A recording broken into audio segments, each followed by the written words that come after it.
Bonjour âme merveilleuse, je te retrouve aujourd'hui comme toujours avec énormément de plaisir et cette fois-ci c'est pour te proposer la guidance pour la semaine du 20 janvier 2025, j'ai failli dire 24. J'espère que tu vas bien et j'espère que les guidances des 12 signes astrologiques que j'ai publiées pour l'année 2025 ont résonné pour toi positivement. Ces guidances sont toujours en ligne bien sûr et tu peux les consulter à tout moment puisque ce sont quand même, comme toutes mes guidances, des guidances intuitives intemporelles, généralisées mais intemporelles. Et je te rappelle que si tu souhaites une guidance individuelle, eh bien tu n'hésites pas à me contacter par le biais des réseaux sociaux ou par le biais de mon mail que tu trouveras dans la description en dessous de cette vidéo. On y va donc pour la guidance intuitive généralisée pour la semaine du 20 janvier 2025.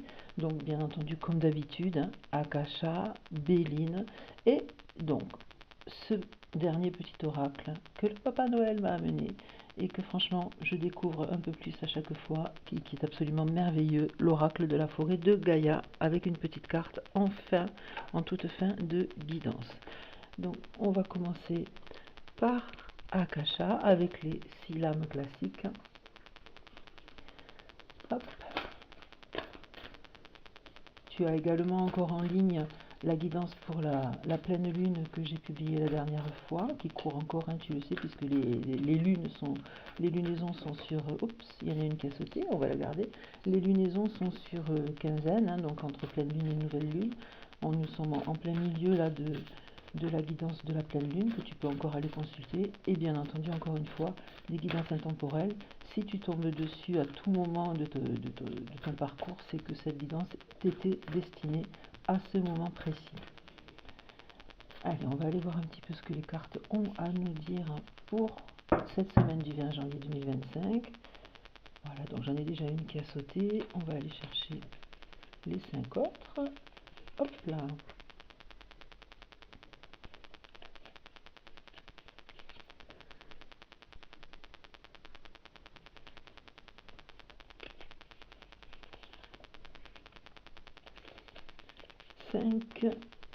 Et 6. Alors je vais te les montrer bien sûr une à une devant la caméra. Et en dos de deck, nous avons la santé, l'amour, l'association et la justice. On est toujours un peu sur le même mood, hein. En ce début d'année, c'est pas anormal du tout, hein. Voilà. Alors qu'est-ce que nous avons qui est sorti? Nous avons la carte du mensonge. Nous avons la dépendance, le pardon,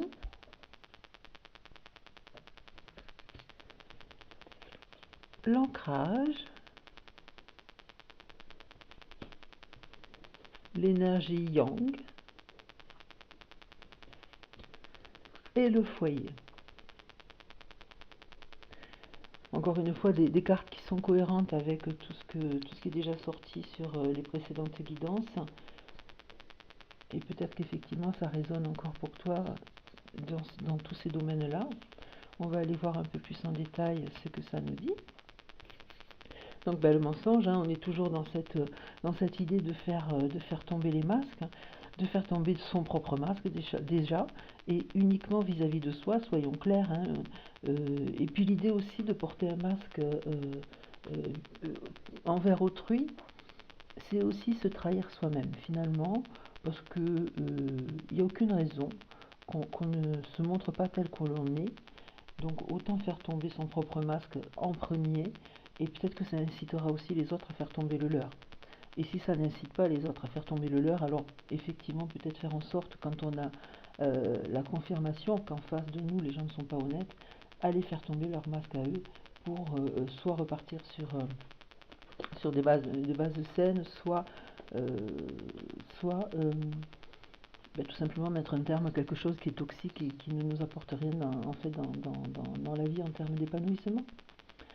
Et d'ailleurs, regarde, on a la carte de la dépendance et souvent effectivement, ce sont des personnes comme ça qui sont fausses et qui ne se montrent pas telles qu'elles sont, qui vont, par des moyens plus ou moins subtils ou pas d'ailleurs, nous rendre dépendants d'une situation ou nous rendre dépendants d'eux. Ou des fois c'est nous-mêmes aussi qui nous rendons dépendants. On pense que si on n'a pas ceci, eh bien on ne pourra pas réaliser cela, etc. Tout ça c'est en lien aussi avec un manque peut-être de confiance et tout ça, ça peut aussi générer un sentiment d'injustice finalement. Tu vois, l'injustice est sortie en dos de deck et il est possible effectivement que ça joue sur, avec ce sentiment de dépendance et cette idée de ne pas être véritablement à son plein potentiel soi-même, dans sa réalité, dans sa vérité. Ça peut jouer aussi l'injustice à ce niveau-là. Et là, clairement, on t'invite à pardonner au sens large cette fois, et pas uniquement à toi, mais à toi bien sûr, à toi, mais aussi aux autres. Comme je te disais, si c'est toi-même qui portes un masque, alors fais-le tomber et pardonne-toi d'avoir porté ce masque, parce que si tu as porté ce masque, c'est parce que à ce moment-là, c'était ce qui te semblait pour toi le plus pertinent. Voilà, c'était la solution qui te semblait la plus appropriée à ce moment-là. Là, ça n'est plus le cas, donc fais tomber ton masque. Et si c'est des personnes en face de toi qui portent un masque, comme je te disais, fais en sorte que les masques tombent, prends les décisions qui s'imposent, soit pour réajuster, soit pour mettre un terme.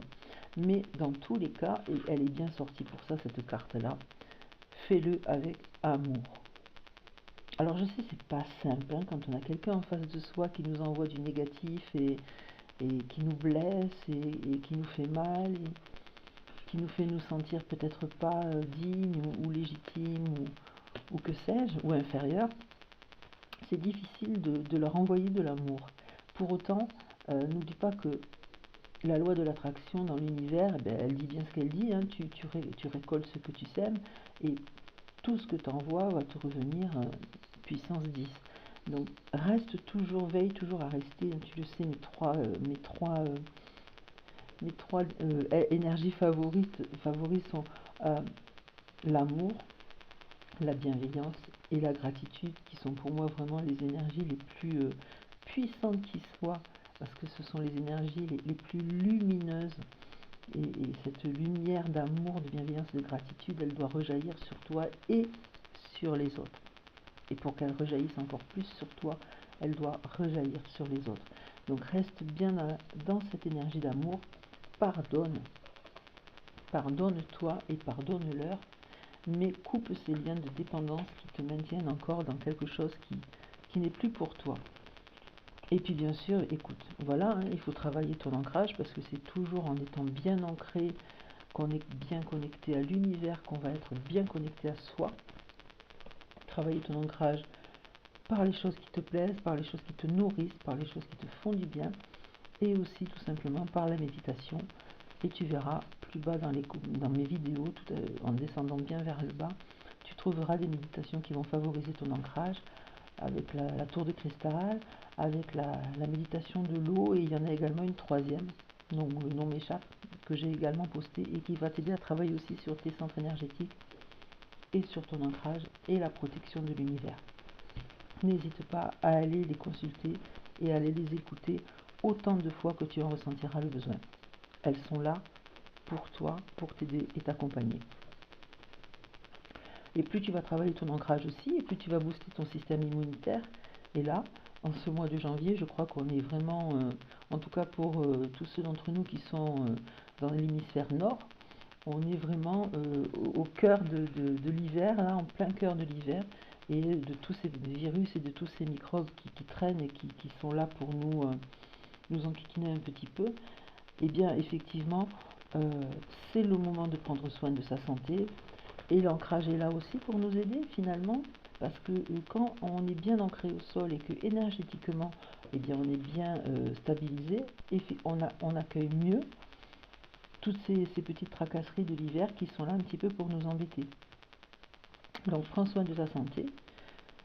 L'énergie yang, quant à elle, vient nous parler de dynamisme, de mise en place, d'initiation, et l'idée aussi, elle n'est pas sortie, mais l'idée aussi, c'est le mot qui me vient, d'entreprendre les choses cette fois-ci, voilà, de C'est pour ça qu'il faut vraiment se débarrasser de cette notion de mensonge et de dépendance et de tout ça, qui impacte aussi sur notre santé d'ailleurs, hein. Là, cette énergie yang, elle est vraiment là, toujours pareil, encore une fois, parce que peut-être toi-même tu es un homme, peut-être qu'il y a un homme dans ton entourage qui va pouvoir t'aider, parce que dans le dos de deck, on avait aussi la carte de l'association. Donc peut-être effectivement qu'il y a un homme dans ton entourage qui va être là pour t'aider et t'apporter euh, le soutien, l'accompagnement nécessaire pour que tu solutionnes certaines choses dans ta vie actuellement. Mais l'énergie yang, c'est aussi l'énergie de vie, l'énergie masculine, l'énergie de dynamisme qui fait que il faut prendre sa vie en main, il faut se bouger et ça y est, il est plus temps de procrastiner, il est plus temps de remettre au lendemain, il est plus temps de rester assis à regarder passer sa vie, il faut prendre sa vie en main. 2025 est l'année vraiment de la réalisation. Tout le brassage énergétique qu'on a fait en fin d'année et sur ce début d'année aussi, il a été fait effectivement pour que ça y est, on se prenne en main et on fasse le nécessaire pour aller vers ce qui nous ressemble et ce qui nous fait vibrer. Et la carte du foyer, aussi peut-être tout simplement pour nous dire que cette association, c'est peut-être aussi un homme au sein de ton foyer. Qu'est-ce que le foyer? Alors bien sûr, c'est le lieu de vie où on est, hein, avec les personnes qui vivent avec nous. Et ça peut être des gens de notre famille du coup.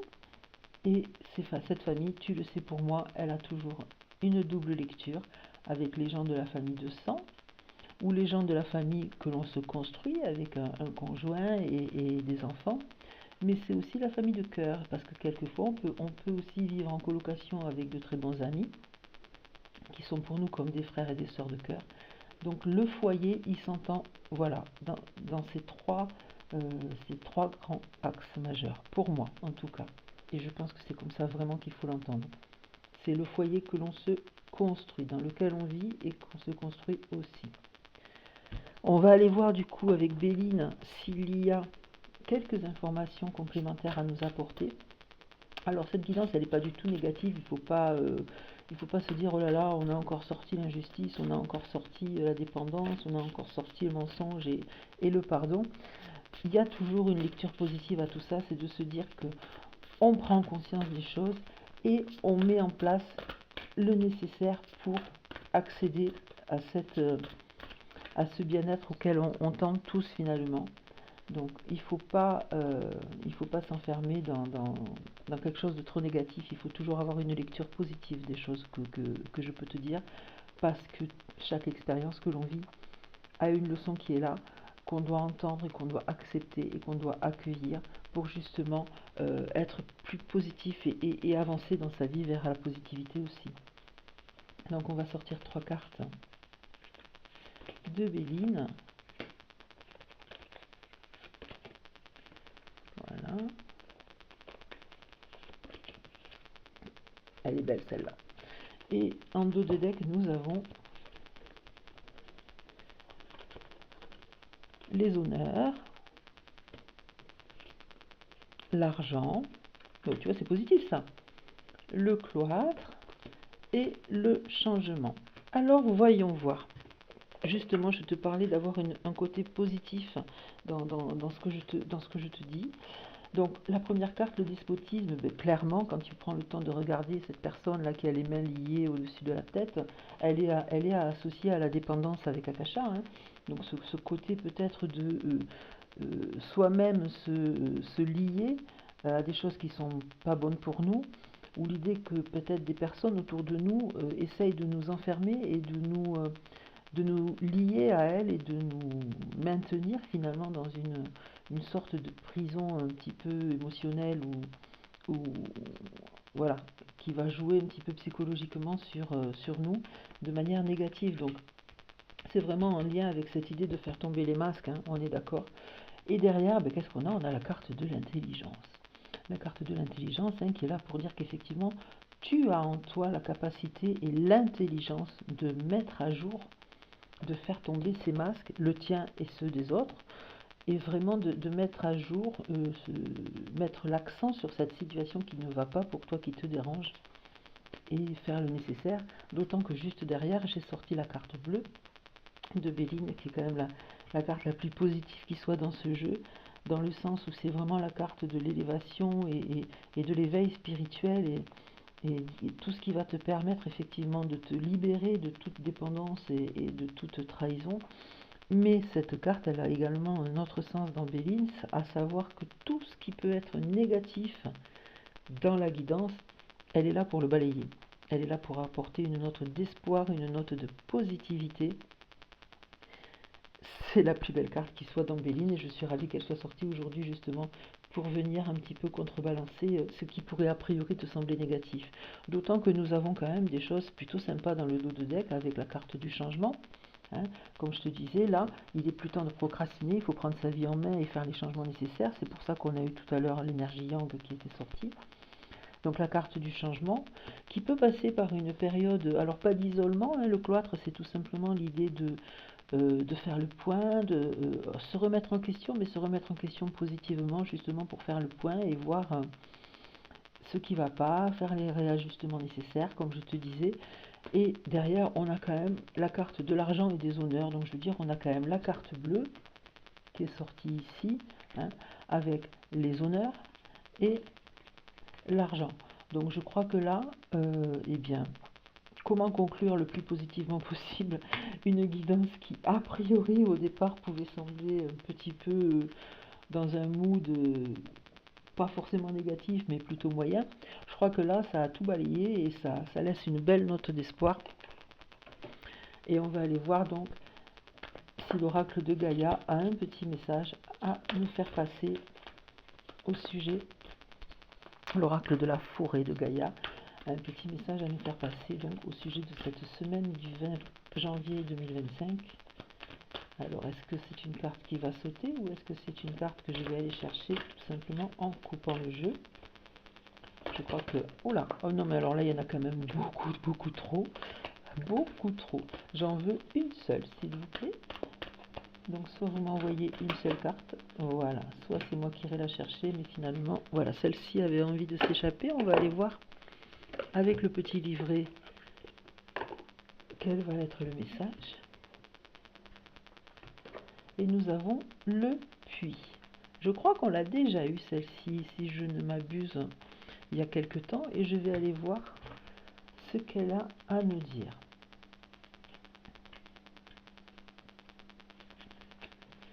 Le puits est une source d'eau qui nourrit et purifie à la fois le corps et l'esprit. Il est associé à la sagesse et à la connaissance, incarnant la quête de vérité et de réponse aux questions de l'existence. Le puits est également un symbole de retraite et de réflexion intérieure. On avait le cloître là, effectivement, qui est là pour nous dire que peut-être on a besoin d'un peu d'introspection. Le puits est source d'abondance et de solitude. Il vous invite à puiser dans vos ressources intérieures pour nourrir vos aspirations.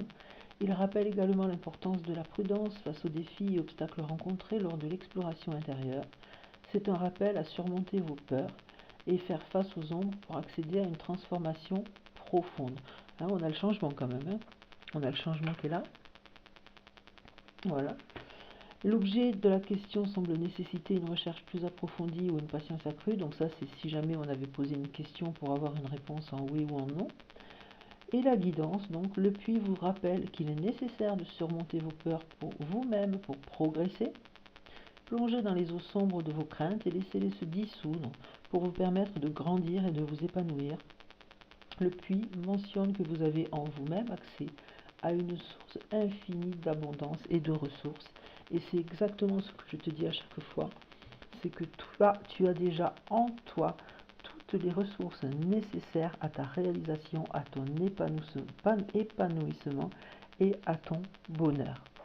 Et c'est vraiment ce que je te souhaite, chère âme, c'est de trouver en toi cette clé, ces clés, pour t'ouvrir ces portes qui vont te permettre d'accéder à ta réalisation, ton épanouissement et ton bonheur. Je te laisse sur ces quelques mots. Je te souhaite une merveilleuse semaine du 20 janvier 2025 et je te retrouve rapidement pour une prochaine guidance. Ciao, ciao, ciao!